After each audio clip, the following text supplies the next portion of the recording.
Hello, everyone, and welcome to Your Cup of Joy. I'm your host, Ariana Joy Christie, and I am so glad that you are here.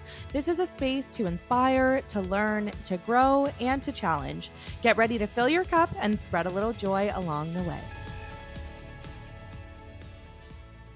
Okay, Pauline Caballero, co-founder and president of Power Yoga Canada and Power Yoga Collective, author of Pivot, Change Isn't Coming, It's Here. Welcome to Your Cup of Joy. Thank you. So good to be here. I am so excited that you're here. That title alone just has me with so many questions for you. And I want to start by asking, can you just share with us a little bit about Power Yoga Canada and Power Yoga Collective for those who don't know?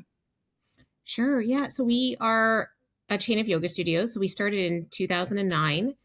And really, we started with the mission of empowering communities into action. And we did that through the means of hot power yoga. Amazing. And yeah, we started in Canada, like I said, in 2009, back when my kids were babies. And we just started our US location 2 years ago. Wow, incredible. And how many kids do you have? I have two. I have a 20-year-old and I have a 12-year-old. Wow. And how old did you say they were when you started this? So Noah, my eldest, he would have been five. Yeah. Wow. Yeah. Yeah. It's That crazy. is incredible. Yes, I know how much pressure there can be and how difficult it can be and the challenges that come along with being a mom and having a business and Mm. wanting to do a million other things too. Like I struggle with it sometimes. I also realize it's a huge blessing. Like I think there are many positives for all of the stressors that it brings as well. But that is so incredible. Yeah, it's So how definitely did this Yeah, amazing. And how did this come to be? How did this idea come to fruition for you? Because it's one thing to have an idea, but to really put that idea into motion, I think is just so cool. yeah, I mean, well, first of all, I have a really amazing business partner. So Kinley McCollum is the co-founder and my business partner in both businesses. And Mm. back in the early 2000s, I can't even believe I'm saying that. Um, I was working in corporate America. I had a really great job, traveling a ton, and then I ended up getting pregnant really young with my first. I was 24 when I got pregnant with Noah, and I was just really struggling as a mom. I didn't have a network. I, was just getting married. We were just kind of settling in, and I found myself on my yoga mat. I found connection. I found movement, and I also found peace. And so when after a couple of years, my business partner came to me, and at that point in time she wanted to open up a yoga studio, and she wanted some support, and it's just something that wasn't really in my cards, but it kept coming back to us. And so like here we are, but really we created a place that we were looking for us to find connection, community, and belonging. And it didn't exist where we were back there. We were in a city called Mississauga, just outside of Toronto in Ontario, Canada. And so we created it. And I went to my husband. I said, "Hey, babe, like, can we do this?" And back then it was a lot more affordable to do that. We were actually racked up our credit cards to open up the business and played Russian roulette with Wow. them. And here we Wow. are. But really, it all came about because I was looking for a place for me to settle my mind. And back then, yoga wasn't quite as cool as it is right now. And Totally. yeah, we can thank Chip Wilson and Lululemon for really paving the way and supporting us all through that. But that's sort of how it Yeah, started. truly. That's incredible. And I love that community and connection was kind of at the core of that. Because for me, that is such a big piece in all of the things that I do. And it all started with me being a young mom and being at a coffee shop because I hated the feeling of being stuck at home. And I was with my daughter and I was looking around, reading my book, drinking a coffee, and thinking, surely there's other people out there that feel just as lonely as me. Mm. And I think that your business is a true testament to that. People are searching and craving for that connection and community. And sometimes it's very difficult to find. It takes a lot of effort to put yourself out there and find that. But I think it's so beautiful that your business provides that to people. Yeah, no, it's really exactly what we do. Like our mission is empowering communities into action. It's been that way since 2009.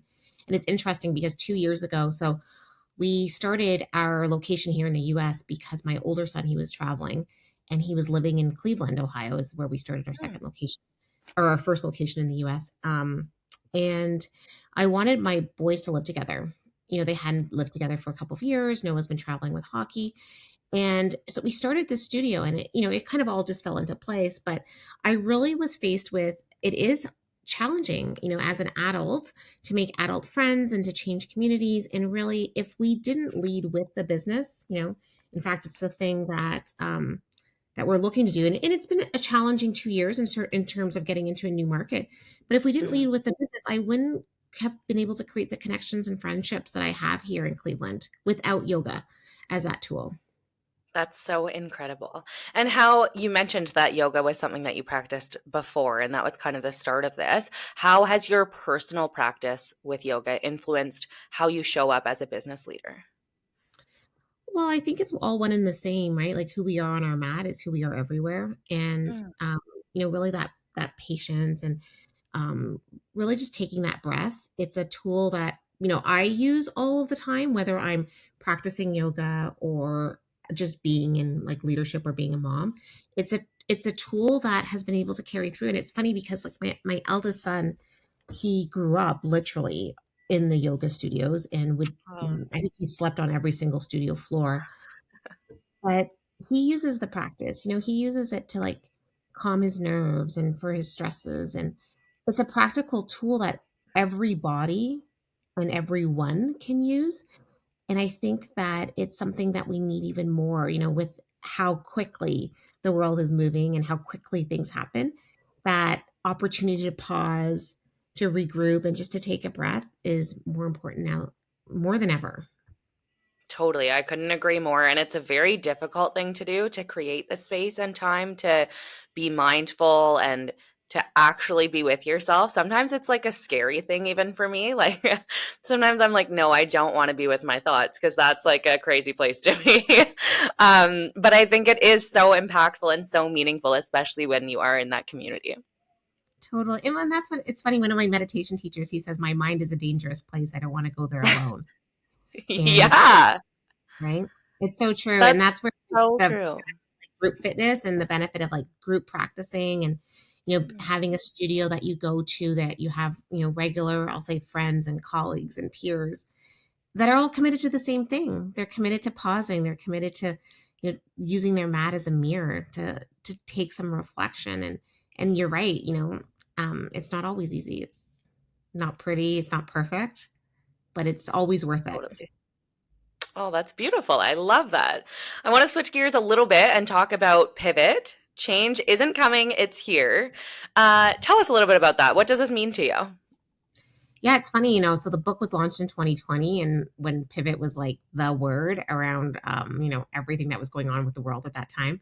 That was Hmm. not by design, that was sheerly by coincidence. But for me, I Wow. feel like we are just constantly evolving and moving. And I mean, you're a mom and you understand like even who we were as a mom, last year doesn't fit our children today. And it Hmm. just happened so quickly. And so I think that what was transpiring there was how do we constantly change and evolve?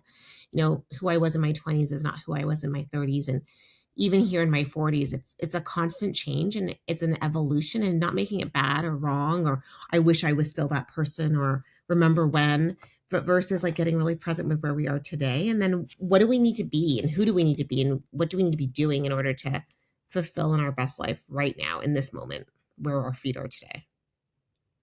That is so beautiful. I think it's so wild that you had this name before everything happened and that it just so perfectly lined up. Like, if that's not a sign, I don't know what is. That's incredible. And so cool. But I think that today, too, like, even hearing you say that, like, I feel like I'm constantly evolving and changing as a person, and sometimes it's small little things, and other times it feels huge, like especially after becoming a mom. I remember looking at myself in the mirror and saying, like, who are you? Like, I didn't know who I was. And so finding this new version of yourself when you've had a big moment in your life happen, it doesn't have to be a child, like it could be anything. Of course we're going to change as people. But then how do you navigate everything that comes with that? So your life, your relationships, how you show up for yourself, all of those things then do change. And sometimes it can feel scary and wild and weird. But I think that's so incredible. Do you give tips and tricks to people in this book about that change and kind of what happens in your life? Yeah, and really the book is all about practices. And it's written Mm, in a way that's like a really quick read, assuming that you're everyone's busy, but really like the way in which the book was designed was that so that it's very practical where you should have a pen with you if you're reading the book because it talks about different things like what do you need to clear in order to be fully present for your family? What do you need to mm, clear for yourself? Like what's on your mind, what's taking up space?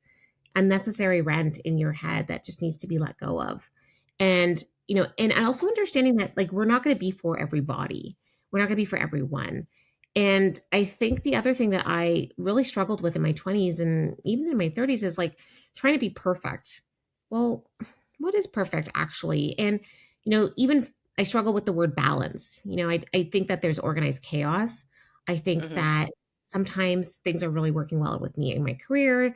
Other days, like really the family's functioning like top notch. But it's never it's never that everything is perfect all of the time because I just feel like that's just like some word and some phrase that we've tried to live up to as individuals, like having balance in our life. Well, it doesn't always work out that way. So really the book gives you practical tools in which that you can handle what I refer to as organized chaos and really questioning yourself, like where in your life are you saying things are fine? I mean, find Mm. such a dangerous word. Anytime my kids are like, or my husband's like, oh, everything's fine. It's like, okay, whoa, hold away, stop. We need to talk about this. What's going on? Because fine is Yeah. just band. So what's the Yes. problem? Totally. I think balance is like a trigger word for me for sure. I had a therapist when I was postpartum with my twins. I had quite a traumatic birth and I struggled a lot with it. And so I was talking to her after, and it was maybe like 6 or 8 months postpartum. And I was really feeling like, okay, I can get back to work. I want to do all these things. Like, what is my place in this world? And I said to her, like, I'm lost. I can't find balance. All I want is balance. And she laughed at me. And I was like, pardon me? And she was like, you will never have balance. That's unachievable. Like, there will never be equality in two pieces in your life. Like, everything, some days, like you said, you're going to be an amazing mom. And then probably your work is going to suffer a little bit or take the back seat.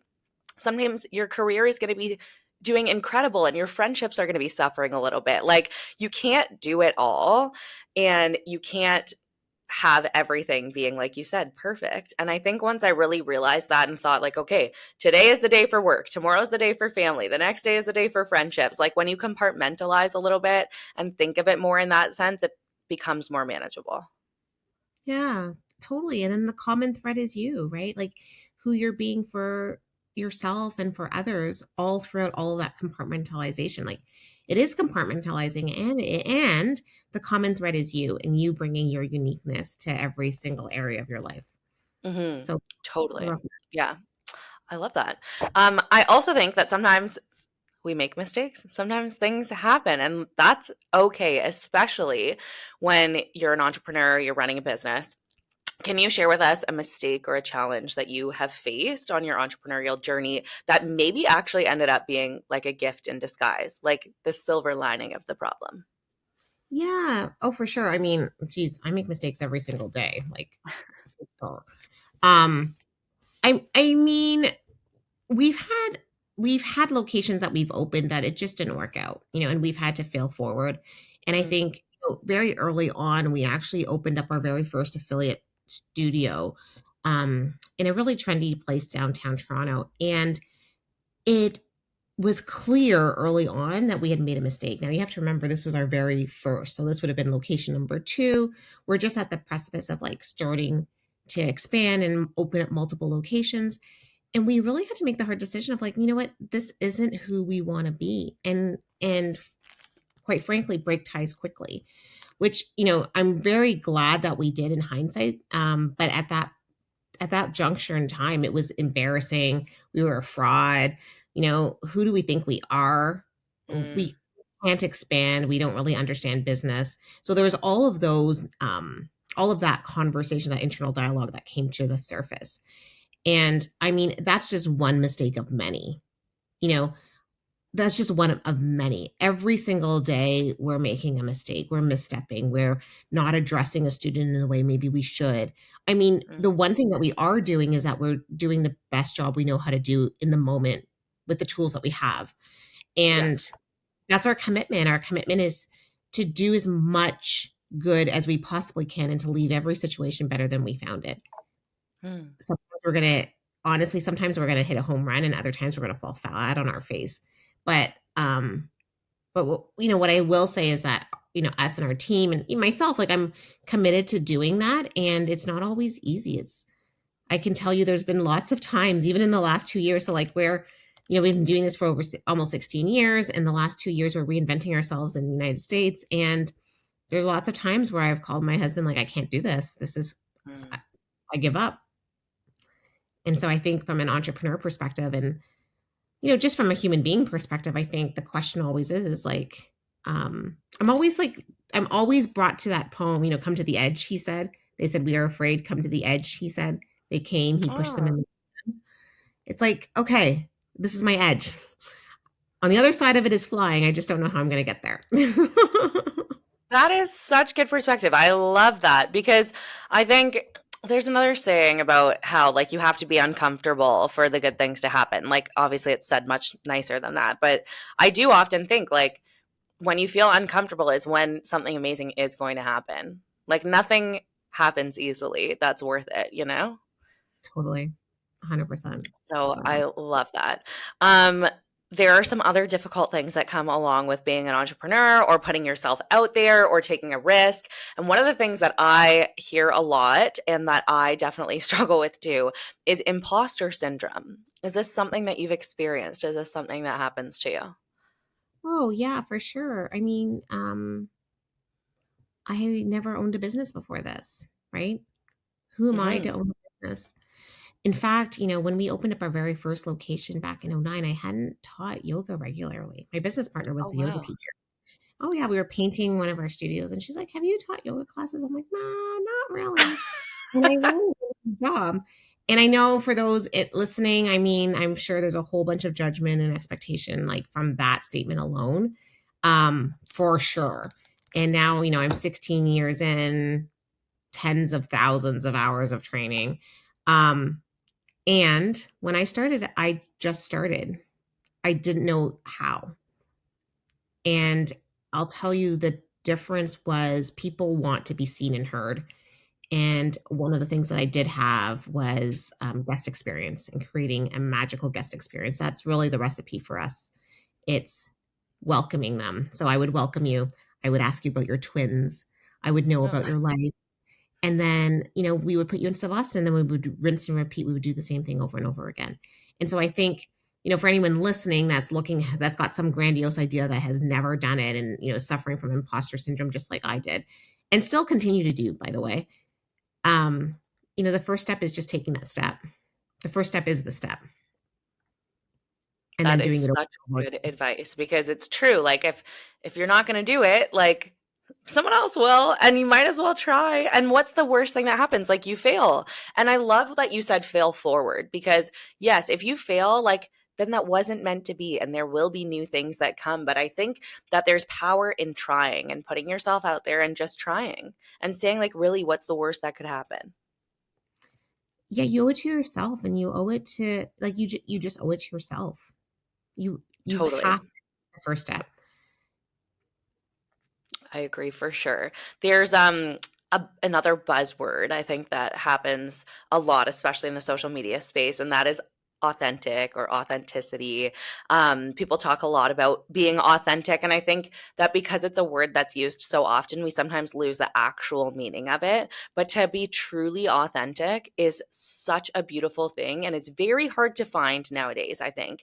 And you are known for being unapologetically authentic, which is so admirable.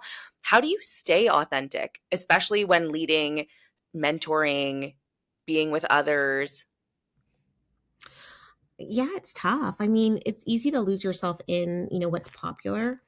I For myself, what's of most importance to me is my family. Mm. hard stop. And that's actually the whole reason why I'm doing this, is because I wanted to be able to parent and mom in a way that's going to work for my kids. Like, I literally followed my son around the globe so he could do his hockey Oh. career, and continues to do that. But I'm definitely, to to quote Taylor Swift, I'm definitely in my kids era. Um, but that's authentically is that. And so things that have fallen by the wayside is like, could we have scaled the business faster? Sure. Could I have done a better job in growing the business? 100%. Could I have done a better job in my marriage? Absolutely. Like, my husband and I failed forward. After we opened up the business, we ended up separating for a year because we just had different ambitions. I wasn't willing to live in this is the way things are. I saw life as possibility and openness. And so I had to make the uncomfortable decision of leaving him and being my authentic self. And that was really hard. I pissed off a lot of people, including my parents and my in-laws. But what came out of that, by being authentically myself, was that we have another child together, and Jacob is just this beautiful gift who's now 12 years old and actually born on the exact same day as my business partner's son after we were Wow. in this. So, like, there's so many serendipitous events that happen when you just choose to be you. And why not? Everyone else is taken, so why not be you? Totally. Yeah, and it's not easy, it's not perfect. Yeah, it's messy. It's so true. It is messy and it's hard and it's difficult.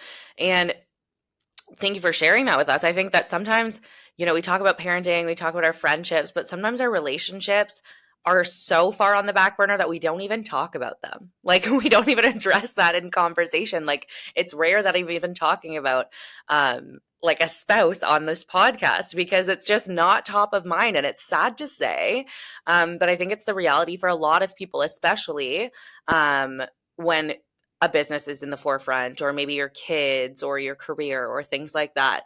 How have you, post separation, really prioritized that relationship or made an effort in that sense? We did a lot of work. We had a really great therapist, did a lot of like couples retreats, and really prioritized our relationship. But, my husband also has the same values of me and family first. We're in an era right now where he lives in Toronto and I live in Cleveland. So if, we are definitely working at what does that look like? How are we building our relationship apart and still understand that we're still, in the same commitment? Mhm. So it's not perfect still. Mhm. And I would say that we choose each other every single day. Oh. And it's a choice. And every day it's like a new choice, because there's lots of times where he pisses me off. I'm like, why isn't the backsplash fixed? Like, why are we still having this conversation? Yeah. Just talking to a friend. Um, but it's a choice. And, I think that's one of the things that commitment, loyalty, perseverance. It's something that may or may not be at the forefront of values these days. And I think it's important for me, it's important for my children to see it too, because your partner, your life partner, is a very important decision that shouldn't be taken lightly. And that choice and those words and like your commitment is something that is not to be taken lightly. And so if we say that, this is what we're up to, then I think it's more than just a word, and it is an everyday action and everyday phenomenon. And I think sometimes we just give up on ourselves too easily. So that's kind of like where we're at. We're choosing each other every single day. And I'm excited to recreate our lives after the kids are, settled and off the payroll. Yes, totally. And thank you for sharing that. I think it just goes to show that when you are in these different transition periods, like, relationships are difficult to continue to prioritize, to work on when people are changing, things are changing. But I love that you talked about values, because I think that that is a huge thing I'm even finding, like, in my friendships, like in all relationships, is when your values align, that's where the connection really, really comes in. Um, and I just think it's such a cool thing. Like, as an adult, creating friendships is difficult, but when you do connect really on your values, it's so easy. Like it almost becomes this thing where you feel like you've known this person forever. And I just think that's really beautiful and so special. And we often don't think about values. We just think about what we're doing every day. Like, oh, are we going to a coffee shop? Am I going to meet someone at a like a grocery store? I don't know. Do I have to go to a mommy and me play group? But I think when it really comes down to values and you see where you connect with people, you can really see where your meaningful relationships lie. Totally. I love that. I'm sure that running a business or businesses come with a lot of stress. I know that firsthand. And there's important decisions, and sometimes things like that can lead to burnout. Are there practices that help you maybe stay connected to yourself when you're navigating these like high stakes decisions, expanding your business, being in the States? Like these are big, big things. What are some practices that help you really stay connected to yourself? Yeah, I mean, I am non-negotiable for me is moving my body every day. And it's a discipline that I do all the time. So it could be anything. I love Orange Theory. I love lifting weights. I love running. I love yoga. I love the reformer. Um, yeah, I am very diligent around that practice and preferably first thing in the morning. Like I just love to wake up early morning. I'm a 5 a.m. kind of girl. Wow. Yeah, just have been, and I think as I'm getting older, I'm part of the 4 a.m. club where I'm just, like, up and ready to go with the day, but I'm in bed by 8:30, like, pretty religiously. Those are some of the practices, like, lots of sleep for me, really mindful about what I put in my body. I haven't been able to kick the coffee habit, I love it too much. I was just in Europe with my younger son, and I ate my way through France. Yeah, Yeah. honestly, I will take a good espresso at any time of the day. Same. It is necessary, and I'm not mad about it. That's one thing I will continue on. About it either. I love great cheese. I love everything. I mean, I just love great food. And so those are just some of the things I really, prioritize walking, prioritize movement specifically for mental health. Like I think that's for me, that's my medication. It's like getting outside and just moving and being okay with that.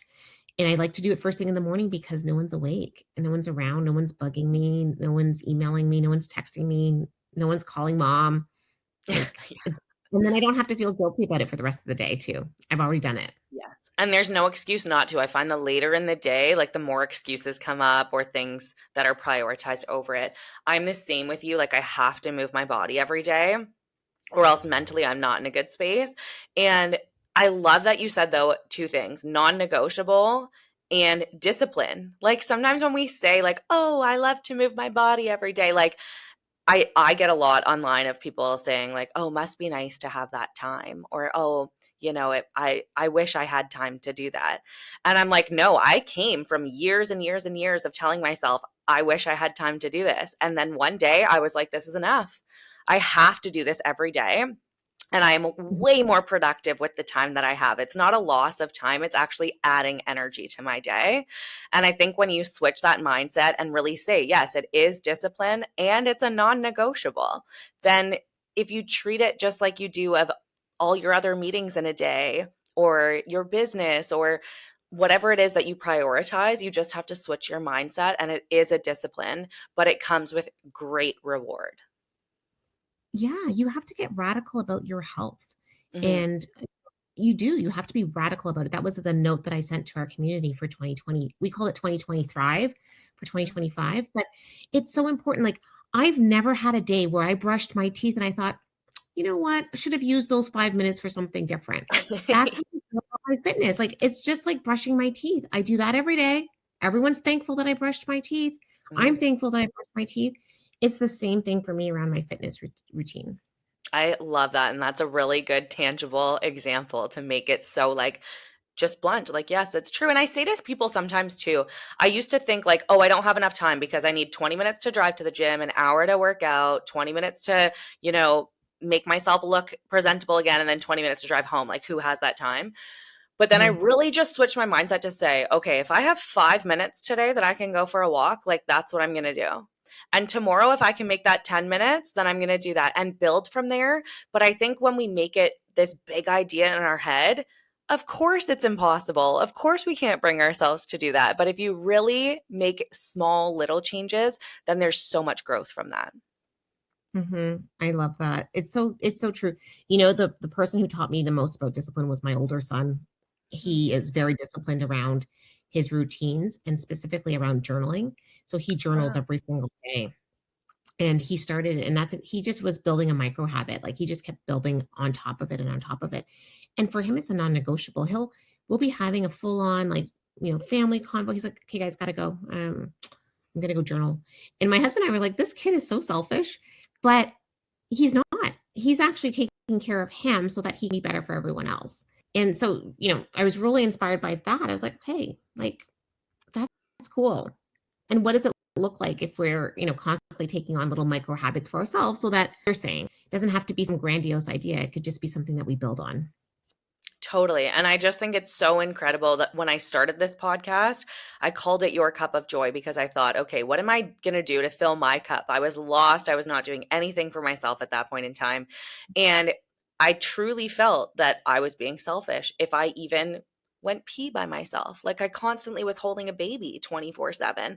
And so to do something for me, if the kids weren't sleeping, I immediately felt guilty and selfish. And so I really wanted to switch this mindset and say that like self-care is actually selfless because you're then going to be able to show up as the best version of yourself instead of a depleted version. You can't fill other people's cups if you're running on empty. And so I really love that you said that and that your son at that age knows that. Like it took me a long, long time to learn that. Yeah, he's a cool dude. How old are your children? I have twins that are 4 and my daughter's 2. Okay, you're So busy. yeah, we're in the thick of it. It's busy, busy, but it's really the most fun stage. I think like I'm loving it because they have these ideas in their head and they are learning so much and hearing the world through their perspective is so beautiful and teaches me things every day. It's incredible. Aw, I- Being a mom is the best job in the entire world. It And really, truly is. and it's amazing. And each stage gets even better. You're going to love it. Oh, it's so, so special. What is your favorite way to practice self-care? You said movement, but if there's like one thing that you're going to have like a self-care morning or half day, like what are you doing? I am moving and probably like lots of it. So I would start off with like a reformer class. I would do meditation. I'm really loving the Mind Valley app and Mm, different meditation techniques and um a lot of Jonathan Quick stuff. Like anything that's kind of filling my cup in terms of listening. I really like to put I really like to watch what my words are and also watch what I'm consuming. So, visually and then what's going in through my ears. I like to have positive stuff like that. So that's really self-care. And then the thing is like walking outside, but like for me, real self-care is like airplane and going somewhere amazing and going on an adventure. But sometimes that takes a little bit more time, but I've been known to do that, in the summertime. I'll be like, hey, babe, I love you a lot and I'm leaving. Bye. Um, I and love that. finding myself. So I think I'm always up for a good adventure. I'm a true Sag by heart. That's for sure. I love that so, so much.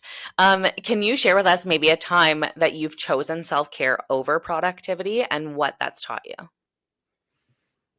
Time. Yeah. I mean, I think, really my trip to the Azores last summer was a time where I chose self-care. So I went to go visit. My parents are from the Azores and I went to go visit one of my cousins, but just rented a little Fiat and was driving around and hiking. I don't know, I was hiking every single day, hours.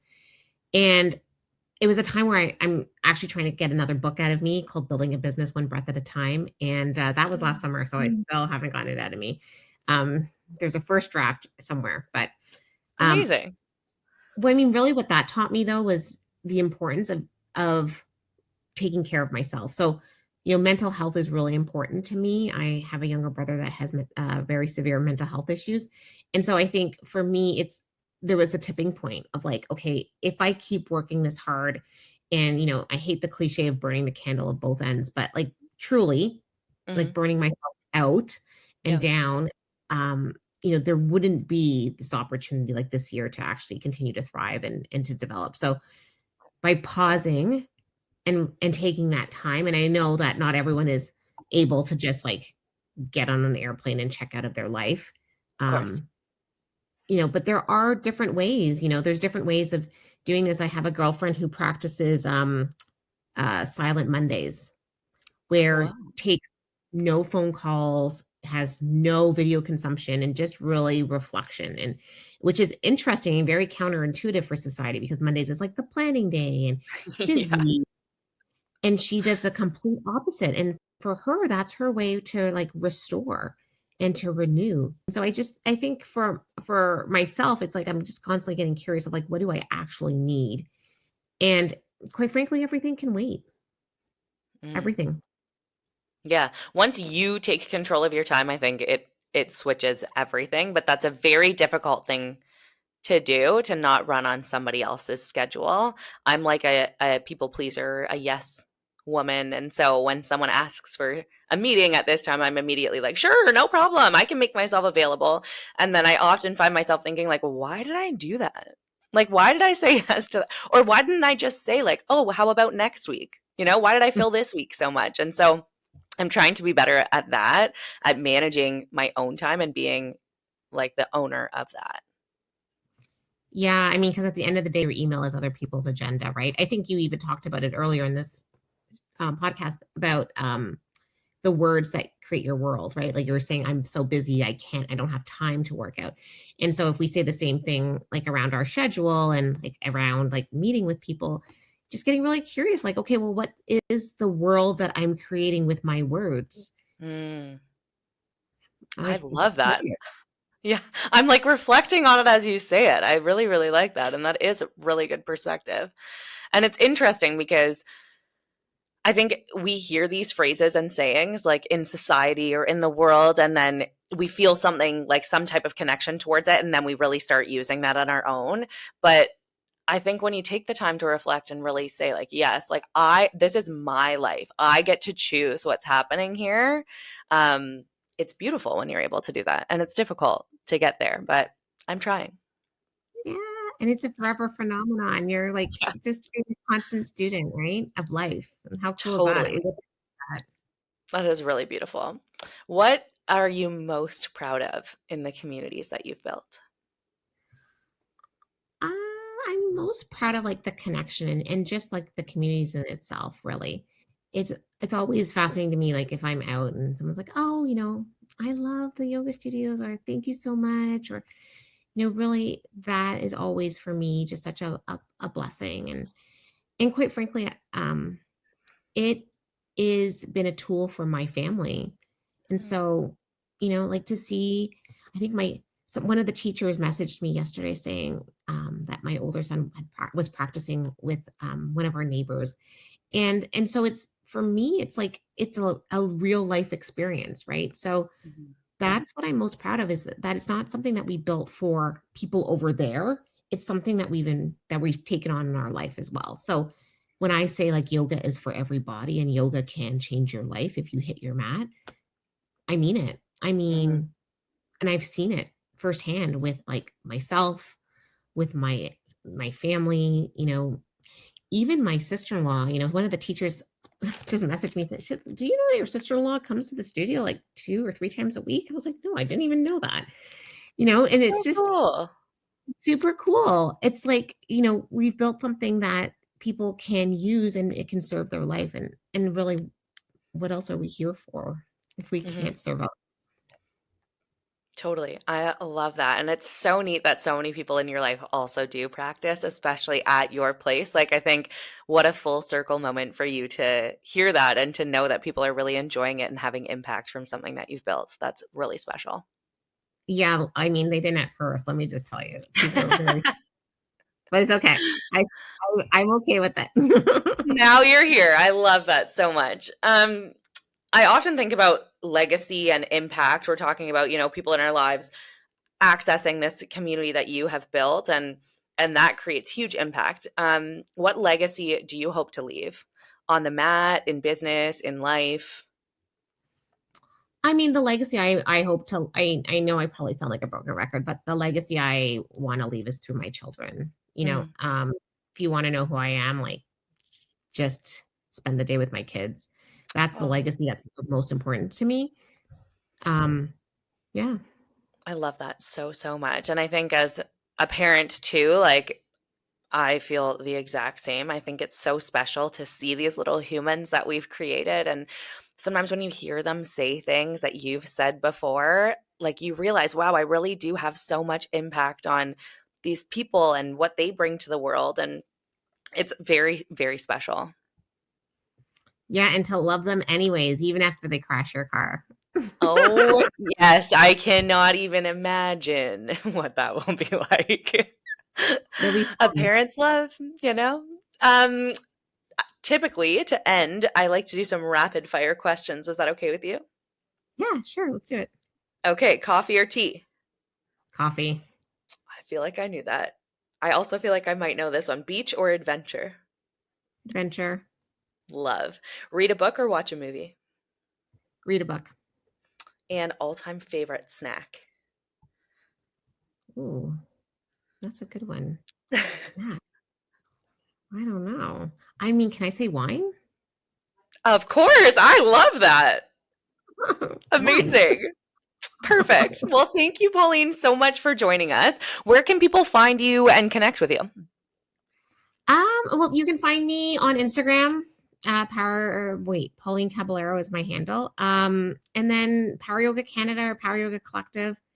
Got a great team of teachers and people that are all there. But yeah, and honestly, I'd love to see you on your mat. So if you're around at one of our studios or any studio, actually, just get radical and get curious about yoga anywhere. Yes, I love it. I've done a class at Power Yoga Canada here in Guelph, and I loved it. So if you have not done a class yet, everybody, make sure to visit. There's even some candlelight, like evening ones. Like they're incredible, incredible classes. So definitely check it out. Thanks for joining us, Pauline. Thank you.